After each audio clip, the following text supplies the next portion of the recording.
ಜಿಲ್ಲಾಧ್ಯಕ್ಷ ಸುನಿಲ್ ಮಾಥೂರ್ ಇವರೆಲ್ಲರೂ ಕಾರಣಕರ್ತರು, ಇವ್ರಿಗೆ ಶಿಕ್ಷೆ ಆಗಬೇಕು ಅನ್ನುವಂಥದ್ದು. ಆಗಬೇಕು ಶಿಕ್ಷೆ. ಯಾಕಂತಂದ್ರೆ ಯಾವ ಜನ ಮುಗ್ಧ ಜನ ನೋಡ್ರಿ ಇಂಥ ಕಾರ್ಯಕ್ರಮಗಳನ್ನು ಆಯೋಜಿಸಬೇಕಾಗಿತ್ತು ಅಂದರೆ ಚರ್ಚೆ ಆಗಬೇಕಾಗ್ತದೆ. ಗಡಿಬಿಡಿ ಇರೋದಿಲ್ಲ ಯಾವುದಕ್ಕಾದ್ರು. ಅದು ತನ್ನದೇ ಆದ ಟೈಮ್ ಇರ್ತದೆ. ಆ ಸಮಯ ತೊಗೊಂಡು ಪ್ಲ್ಯಾನ್ ಮಾಡಿ ಪರ್ಫೆಕ್ಟಾಗಿ ಮಾಡಿದ್ರೆ ಇದು ದುರಂತ ಆಗೋದಿಲ್ಲ.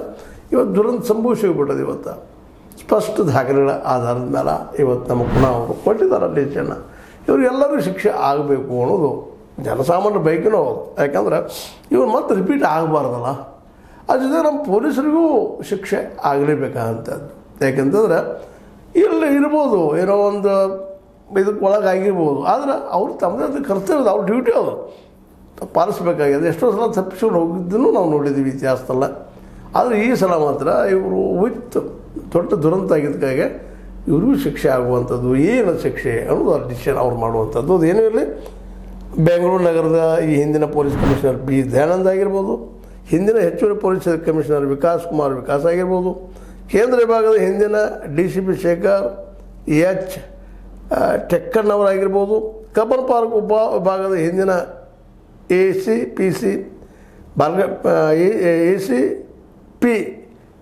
ಬಾಲಕೃಷ್ಣ ಅವರಾಗಿರ್ಬೋದು, ಕಬ್ಬನ್ ಪಾರ್ಕ್ ಠಾಣೆ ಪೊಲೀಸ್ ಇನ್ಸ್ಪೆಕ್ಟರ್ ಗಿರೀಶ್ ಏಕೆ ಆಗಿರ್ಬೋದು, ಇವರು ಸಹಿತ ದುರಂತಕ್ಕೆ ಕಾರಣ ಅನ್ನುವಂಥ ಮಾತನ್ನು ಈಗಾಗಲೇ ಆಯೋಗ ಸ್ಪಷ್ಟಪಡಿಸಿದೆ.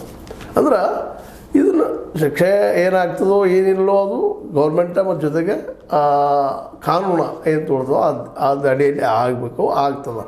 ಯಾಕಂದ್ರೆ ಇಷ್ಟೆಲ್ಲ ರಿಸ್ಕ್ ತೊಗೊಂಡು ಇಷ್ಟೆಲ್ಲ ತನಿಖೆ ಮಾಡಿಸಿ ಇವತ್ತು ಸರ್ಕಾರ ಇದ್ದಿದ್ದು ಒಂದು ಫಾರ್ಮ್ ಡಿಸಿಷನ್ಗೆ ಬಂದಿರ್ತದೆ, ನಾವು ಕೊಡಿಸ್ಬೇಕಪ್ಪ ಅಂತೇಳಿ.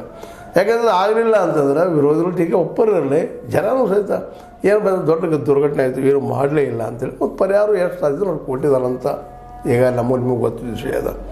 ಈ ಎಲ್ಲ ನೆರಗಟ್ಟನ ಈ ಅನುಮತಿ ಕೊಟ್ಟವರಾಗಿರ್ಬೋದು, ಅವರಲ್ಲಿ ಜನ ಬಂದಿದ್ದಕ್ಕೆ ಇವೆಲ್ಲ ಅನುಮತಿ ಕೊಟ್ಟಿದ್ದು, ಅನೌನ್ಸ್ ಮಾಡಿದ್ದು, ಅದರಲ್ಲೂ ಈ ಒಂದು ನಡೆದಂಥ ಏನದ RCB ಅವ್ರ ಜೊತೆಗಾರರಾಗಿರ್ಬೋದು, ಎಲ್ಲರೂ ಇವತ್ತು ಏನಾಗಿದ್ದಾರಪ್ಪ ಅಂತಂದ್ರೆ ಆ ಅಪರಾಧಿ ಜಾಗದಲ್ಲಿ ಬಂದು ನಿಂತಿದ್ದಾರೆ. ಇನ್ನು